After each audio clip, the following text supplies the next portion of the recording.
बोलो शंकर भगवान की जय।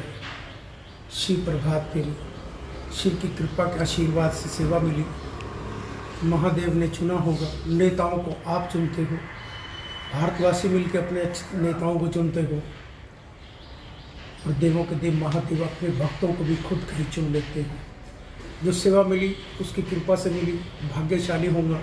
मेरे महादेव ने मुझे अपने चरणों में सेवा करने का मौका दिया। जो राष्ट्र की सेवा करने का, देश के प्रधानमंत्री को इसी पालकी से जिसने जन्म लिया, वो भी एक प्यारा संदेश है इस पालकी से ही। शिव प्रभात फेरी उसी कृपा के साथ ये पालकी जहाँ पर इस समय मैं खड़ा हूँ यहीं से चलती है। मकान नंबर 727 मॉडल टाउन। जो मकान उसकी कृपा से, जीवन में तो असली मकान तो ऊपर है जहाँ जाना है प्रभु के पास, और अभी रहने का कहते हैं किराए का मकान, ये जीवन का यहीं से मेरे देवों के देव की पालकी चलती है। 21 पंडितों का जब शंखनाद होता है, ठीक प्रातः 3:30 बजे होते हैं, और जब 3:30 बजे वो पालकी चलती है, पहले शंखनाद होता है, फिर साज पूरी आवाज़ के साथ उसकी कृपा का संदेश होता है। उसकी कृपा साक्षात होती है। महादेव पालकी पे साक्षात विराजमान होते हैं और श्री कृष्ण कन्हैया। जब दोनों की ताल मिल जाती है, नाचने का प्रसाद होता है। मेरे महादेव डमरू बजाते हैं और श्री कृष्ण कन्हैया बांसुरी। जब दोनों की ताल मिल जाए तो नाचने का प्रसाद है इस पालकी पर। जो नाच कर जाता है सारा साल, सारा जीवन खुशियों में नाचता रहे, यह मेरा विश्वास है। जो भी पालकी के पास आए भाव और श्रद्धा के साथ। पालकी का कोई ऐसा लक्ष्य नहीं है किसी से पैसे मांगना या पैसे मांगकर कोई ऐसा आश्रम स्थान महल कुछ बनाना। पालकी का ये लक्ष्य नहीं है। सिर्फ पालकी का लक्ष्य है जाग जाओ, जाग जाओ, जाग जाओ, जगाने वाले आ गए, नाता रिश्ता महादेव से कराने वाले आ गए। सीधा कराने की भी हमें बीच में जरूरत नहीं है, सीधे मिलते हैं भगवान। इस पालकी की यही पहचान है। ये पालकी जैसे ही चलती है, जो भक्त भाव से, श्रद्धा और विश्वास के साथ महादेव के ठीक 3:30 बजे बाहर आता है, दर्शन करता है, आशीर्वाद पाता है, नादों के प्रयोग आता, तो संकेत होता था कि अगले साल आपके घर से ही पालकी शुरू होगी। एक के घर से आरंभ होती है, एक के घर आरती होती है। जिसके घर से आरंभ होती है पालकी, उसके घर से फलों का प्रसाद, और जिसके घर आरती होती है वो चाय के साथ कुछ भी पिलाए। सिर्फ इस पालकी का यही भाव होता है। ये पालकी जब करनाल में आरंभ हुई, भारतवर्ष में प्रभात फेरियाँ बंद हो चुकी थी। बंद के संकेत से था प्रभु ने कुछ आशीर्वाद और शक्ति कृपा दी होगी और सेवा मुझे लगाई होगी। इस रूपरेखा को जैसे ही आरंभ हुआ, उसकी कृपा के साथ भारतवर्ष में जहाँ जहाँ तक इस प्रभात फेरी की रिकॉर्डिंग जा पाई, जहाँ तक मैं प्रयास करके इस चैनलों के माध्यम से या शिव प्रभात फेरी के माध्यम से आपको संदेश दे पाया, लोगों ने अपने आप ही मन बनाकर अपने आप ही घर में, किसी के सनादे नहीं, किसी के अधीन नहीं, जैसे अपनी दुकान को खुद चलाते हो, इसी तरह भगवान के साथ आपका रिश्ता होगा तो आपके अंदर भी उसकी करुणामय शक्ति आएगी। वो शक्ति ही अपने आप ही पालकी को चलाएगी। आपने तो सिर्फ सेवा ही करनी, भाव ही दिखाने। जैसे कृष्ण भगवान जी ना, अर्जुन युद्ध कर रहा था तो कृष्ण भगवान ने विराट रूप दिखाया, तो तब उसने युद्ध किया, तो विराट रूप उसी का ही आपसे पालकी को चलवाएगा। आपने तो सिर्फ भाव और श्रद्धा विश्वास खुद अपने अंदर प्रकट करना, प्रभु के समर्पित, और भक्तों को जगाना है प्रभु के पास। उन्होंने अपने आप ही आना। पालकी के अंदर उसकी कृपा साक्षात बरसती है। जैसे समाज सेवी सेवाएं करती हैं संस्थाएं, समाज सेवी जहां भारतवर्ष में शिव प्रभात फेरी के माध्यम से आपको ये संदेश संकेत मिल रहा होगा। प्रभात फेरी का स्टाइल भी आपको उसमें देखने का मिलता होगा। उस प्रभात फेरी के उसी स्टाइल को उसी तरह बनाकर अपने अपने भारतवर्ष में जहाँ जहाँ, जिस शहर, जिस गांव में, जिस गली में, जिस मंदिर में आपका भाव जागे, और इस पालकी का भाव ये हो, घर में आते हैं भगवान। इस पालकी की यही है पहचान। किसी के जो भी इस पालकी का सेवक सेवा प्रभु आरंभ करे, उसके घर से ये पालकी आरंभ हो। आगे किसी के घर चाय पानी का व्यवस्था हो, सुबह ठीक 3:30 बजे ये पालकी चले। समय याद रखना, प्रभात फेरी, शिव प्रभात फेरी के साथ जब सेवा का अपना मन बना लो तो समय 3:30 का ही रखना होगा, नहीं तो आपको प्रभु साक्षात पालकी पे नहीं विराजमान हो सकते। क्योंकि पालकी के ऊपर प्रभु के जो भाव होते हैं वो 3:30 बजे ललायत होते हैं उस वातावरण को देखने के लिए, जहाँ साज और आवाज़ उसकी कृपा से गूंज रही। उसको आप 4:30 4 बजे के बाद शुरू करोगे तो आप उतना आनंद और प्रभु के दर्शन आशीर्वाद नहीं ले पाओगे। उस पालकी के अंदर शक्ति करुणामयी माँ महादेव की, सारे देवी देवताओं की तभी आती है, ललायत होते हैं जब 3:30 बजे वो पालकी के ऊपर शंख बज रहे होते हैं और सारे पंडित गुनगुना कर संदेश दे रहे होते हैं पालकी को चलने का। और इसी तरह ही आपने भी जहाँ जहाँ तक इस शिव प्रभात फेरी का संकेत जाए, जिसके मन में भाव जागे प्रभु के समर्पित, ये सेवा जीवन में याद रखना। जो आप इधर उधर जाके सेवाएं करते हो, परिवार के साथ जाते हो, जहाँ नाम लेते हो पूर्ण धर्म के ठेकेदारों के पास, जहाँ भगवान नहीं और भगवान तुम्हारे पास तुम्हारी पालकी में साक्षात होंगे, तो विश्वास रखकर उस सेवाओं को छोड़कर इस सेवा को पकड़ लेना जो जन्मों भर तुम्हारे पास साथ देगी। वो सेवाएं आपको अंधकार में डालती है, अंधकार वहाँ भगवान नहीं है। ध्यान रखना, उस दुकान पे माल नहीं है, मत्था टेक आना। उनका स्थान तो बढ़िया से बढ़िया सुंदर फैलते जाएंगे देशों विदेशों तक, पर भगवान वहाँ कहीं नहीं है।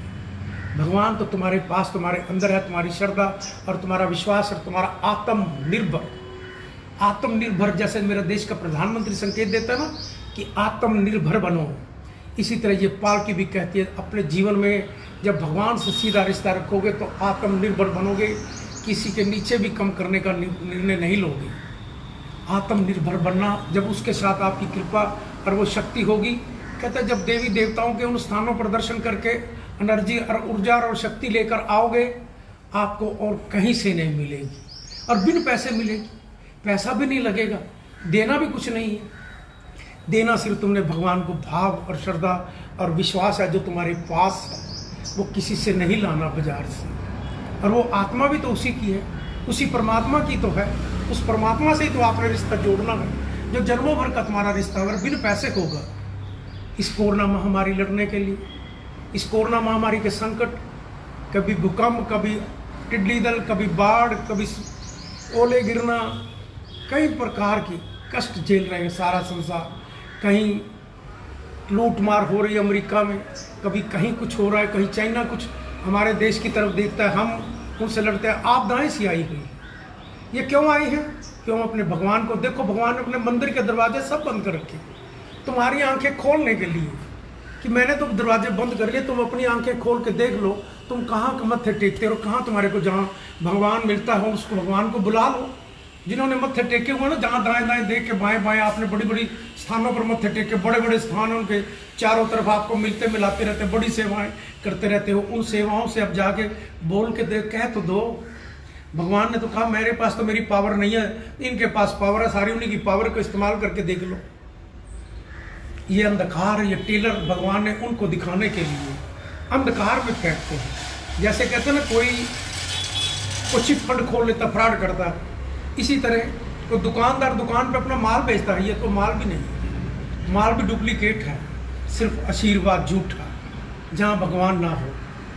क्यों गुमराह करके अपने प्यार औलाद, अपने बच्चे या अपने ऐसे धर्म का बिजनेस करके क्यों देश को अंधकार को बांटते हो? इसी वजह से, इन्हीं कारणों से ही हमारा देश, हमारा धर्म और सभी धर्मों में है, एक धर्म में नहीं है। ये अभी दिल्ली में आपने देख लिया होगा जमातियों का भी, उनमें भी कम नहीं है, बहुत है जो देश को बांटते रहते हैं, धर्म को बांटते रहते हैं। काम यही है, तुम एकजुट होकर एक प्रभु के साथ, एक भगवान के साथ अपना रिश्ता करके भारत को विश्व में उज्जवल क्यों नहीं बनाते? तो भगवान आपसे पैसे मांगता है या भारत माँ जमीन आपसे कोई पैसे मांगती है, आकाश पृथ्वी पाताल पृथ्वी सूर्य आपसे, चंद्रमा कोई पैसे मांगता है? आपसे कोई चीज़ नहीं कोई मांगता भगवान, पर आप फिर भी उसको अपना ईमान भी नहीं दे सकते कि आप हो कहाँ, कहाँ से तुम आए हो, कहाँ तुमने जाना है। जीवन में इतना ही सोच लो, तुम आए कहाँ से, बस इतना जीवन में सोचना किस फैक्ट्री से आए हो। फैक्ट्री तो आत्मा परमात्माओं के पास है, वो जन्म देती है माँ पिता। उस महादेव को याद कर लो जहाँ से आत्मा आई, उस फैक्ट्री को याद कर लो, और उस माता पिता ने जिन्हें जन्म दिया है आपने को, उस माता पिता की जीवन में सेवा कर लो।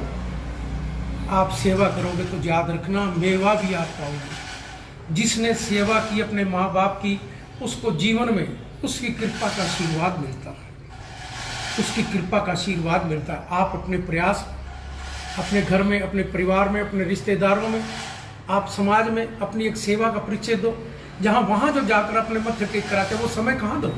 अपने घर के आसपास सुंदर मंदिरों में हो, 12 ज्योतिर्लिंग स्थानों पर जाकर अपना को सेवाएं दो, प्रभु के समर्पित आओ, तो उनके दर्शन करके आओगे, एनर्जी, ऊर्जा, कृपा, शक्ति परिवार को बहुत मिलेगी, ताकत मिलेगी। कहते जैसे बीकासुर का कैप्सूल खा लिया और ताकत आ गई शरीर के अंदर।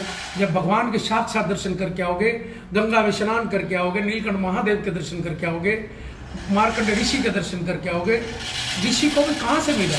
माँ बाप से ही तो मिला। माँ बाप उसके महादेव के अन्य भक्त महादेव आए, महादेव ने वर दिया, बालक हुआ। बालक की आयु 12 साल की आयु में भगवान का उसने शिवलिंग पकड़ लिया और काल को भी वापिस जाना पड़ा। शॉर्टकट में आपको बता दिया। याद रखना, जीवन में जिसको भी मिला या तो भगवान से या माँ बाप से, और कहीं से भी आपको कुछ भी मिलने वाला नहीं। जब तक आप धर्म को, कोरोना महामारी तभी जाएगी जब आप सारे ओम नमः शिवाय का जाप करोगे और उन धर्म के ठेकेदारों को कहो भाई हमने आपकी दुकानों पे बड़े मत्थे टेक लिए, अब हम भगवान के साथ, आप भी अपना अपना सिमरन करो भगवान के साथ। राष्ट्र को विश्व में उज्जवल बनाने के लिए अपनी सेवाएं दो, प्रभु के साथ अपना रिश्ता जोड़ो सीधा। कहो भगवान तुम्हारे पास, ये तुम्हारी जो अंदर आत्मा परमात्मा, इसी का तुम सिमरन करो। भगवान तुम्हारे घर आएंगे, जहाँ पर भक्ति करोगे वहीं पर शक्ति आएगी। ये मेरा विश्वास है कि भोला हमारे साथ है। अब आपने ओम नमः शिवाय का जाप करना है भाव से। कोरोना महामारी से को मुक्ति पाने के लिए, यही कोरोना महामारी से मुक्ति महादेव ही दिला पाएंगे, और जीवन में और कहीं से ही नहीं मिलेगी। ओम नमः शिवाय, ओम नमः शिवाय, ओम नमः शिवाय। कष्टों को मिटाए, कष्टों को पी जाए, ओम नमः शिवाय। बोलो शंकर भगवान की जय, बोलो भारत माता की जय। शिव प्रभात प्रिय को लाइक कर शेयर कर देना, सारे देश विदेश में संदेश पहुंचा देना महादेव का कि कोरोना महामारी से मुक्ति पाने के लिए ओम नमः शिवाय का जाप करें। बोलो शंकर भगवान की जय।